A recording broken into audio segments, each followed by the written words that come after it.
Ambaji social media पर बहुत एक तस्वीर वायरल हो रही है, आप और जयराम जी एक किसी कार्यक्रम में हैं। क्या कार्यक्रम था, क्या कुछ हुआ वहाँ? भेंट हुई, मुलाकात हुई जयराम तस्वीर जी से। बहुत वायरल है, लेकिन साथ में आप लोग तो भी वो तो आप लोग का काम है वायरल करना, नहीं नहीं। नहीं दिया। उसके बाद भी कुछ बातचीत हुई जयराम जी से, आपने बधाई दी, 3.5 लाख वोट वो लेकर आए, नहीं जीत पाए। ये उतना तो मौका नहीं मिला, हम दूसरी तरफ बैठे हुए थे। अच्छा। और मेरे आसपास बहुत यूपी के और अलग अलग अलग स्टेट अलग के लोग स्टेट थे। के लोग बैठे हुए थे, तो काफ़ी इंटरेक्शन वो लोग के साथ ही इतना था। तो उसके बाद फिर बातचीत वगैरह नहीं हो पाई कुछ भी, मतलब झारखंड के इशू पर कि कैसे काम करना है, क्योंकि दोनों यूथ हैं आप लोग। देखिए, इस तरह का कोई वहाँ पे हम लोग एक प्रोग्राम में गए थे, वो एक फॉर्मल प्रोग्राम था। इस तरह का कोई दिल्ली में इंडियन स्कूल ऑफ डेमोक्रेसी के तरफ से लेक्चर था। झारखंड से 2 युवा नेता वहां मौजूद थे। उन्होंने झारखंड के मुद्दे पर अपनी बातें रखी। एक बड़कागांव की विधायक अंबा प्रसाद थी और दूसरा जयराम महतो, जो अभी गिरिडीह लोकसभा का चुनाव लड़े और करीब 3.5 लाख वोट लाकर तीसरे नंबर पर रहे। इस वक्त बात करने के लिए हमारे साथ अंबा प्रसाद हैं, जो दिल्ली से रांची लौट चुकी हैं। अंबा जी, सोशल मीडिया पर बहुत एक तस्वीर वायरल हो रही है, आप और जयराम जी एक किसी कार्यक्रम में हैं। वो शायद इंडियन स्कूल ऑफ डेमोक्रेसी का कार्यक्रम था। क्या कार्यक्रम था, क्या कुछ हुआ वहाँ? देखिए, हमेशा सीखने का अवसर मिलता है। और जब ऐसे संस्थान जो नॉन प्रॉफिट ऑर्गेनाइजेशन अपनी जो सोच उन्होंने हमसे शेयर किया और बहुत रिक्वेस्ट किए थे कि आप आइए। और हमारे काफ़ी सम जगह से, अलग अलग स्टेट से हम लोग अच्छे अच्छे लोग को बुला रहे हैं, जो उनके हिसाब से जो रिकॉग्नाइज लोग हैं, जिनको वो जानते हैं, जिनको वो बुलाना चाहते हैं, बात करना चाहते हैं, तो उनके तरफ से बुलावा था। तो कई बार रिक्वेस्ट था, तो हम सोचे कि जाना चाहिए। अब कहीं भी जाने से इंसान सीखता ही है। तो निश्चित रूप से बहुत कुछ सीखने को मिला। उनका मेन जो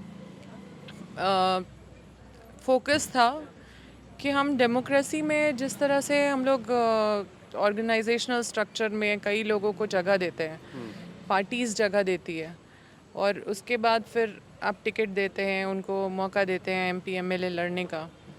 तो क्या हम सारे मार्जिनलाइज लोगों का वॉइस को इकट्ठा कर पाते हैं? तो मार्जिनलाइज लोग को हम लोग क्यों, मतलब इलेक्शन से ऊपर उठ के देखना चाहिए कि सिर्फ एमपी एमएलए का टिकट देने तक काफ़ी नहीं है। आप उनको टिकट दे दे रहे हैं, लेकिन that is not giving strength to democracy. What is giving strength to democracy is when you collect all the voice of marginalized section. जैसे कि आप ऑर्गेनाइजेशनल स्ट्रक्चर में भी कुछ जिला अध्यक्ष हो गए, उनसे मतलब ब्लॉक लेवल के हो गए, या और भी स्ट्रक्चर जो होता है।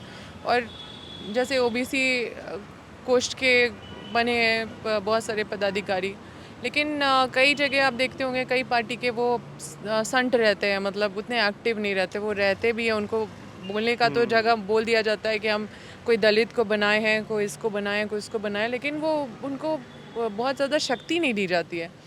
तो शक्ति से ये सब काम कैसे हो, और कैसे हम सब मार्जिनलाइज सेक्शन को एक साथ जोड़ के एक, मतलब जब तक हम इनके वॉइस को कलेक्ट नहीं करें, और ऐसे पार्टी अगर इस तरह से करती भी है, अगर सभी मार्जिनलाइज सेक्शन जो इतिहास में जो छूट गए थे, जिनको मौका नहीं मिला, जो वंचित रहे हर राइट से, जिनको कभी फ्रंट फुट पे आने का मौका नहीं मिला, ऐसे ऐसे लोग को अगर हम लोग पार्टी अगर ध्यान दे के उनको भी ऑर्गेनाइजेशनल स्ट्रक्चर में रखती है। हम तो ये भी चाहते हैं कि महिलाओं का भी रोस्टर बनना चाहिए, कि प्रदेश अध्यक्ष में उनको भी कभी कभी मौका मिलना चाहिए।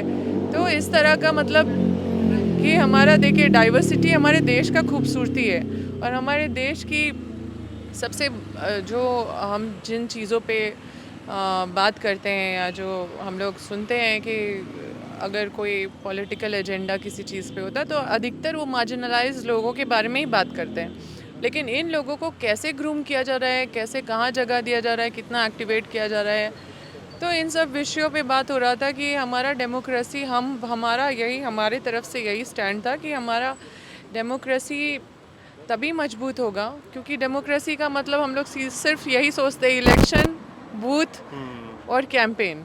लेकिन डेमोक्रेसी का मतलब बस इतना ही नहीं है। और डेमोक्रेसी का मतलब है कि सारे voice of marginalise section should be collected, और इससे पार्टी का भी फ़ायदा है कि आपके साथ वैसे वैसे वर्ग के लोग जुड़ेंगे कि हमारी जो इश्यूज़ है वो ये लोग बोल रहे हैं, हमारे जो लोग हैं वो इस संगठन में दिख रहे हैं, वो हमारे इश्यूज़ को रेज़ कर रहे हैं।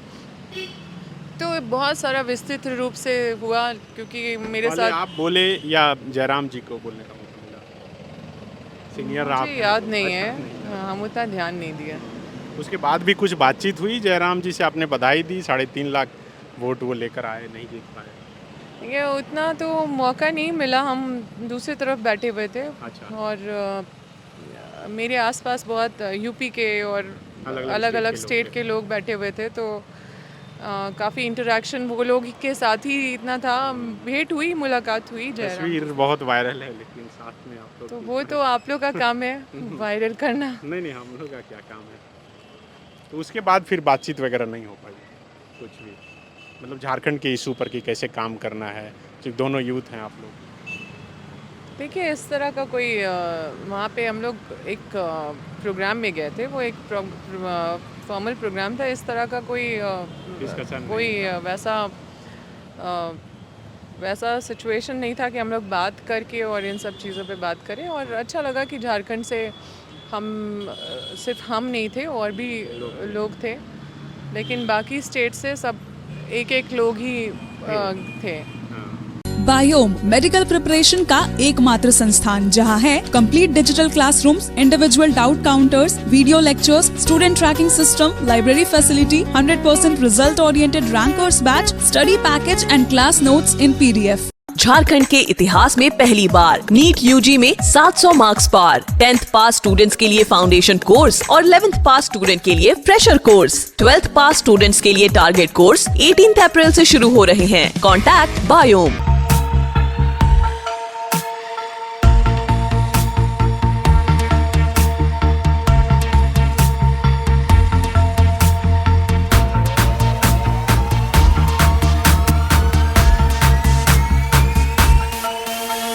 thefollowup.in. Like, share, and subscribe.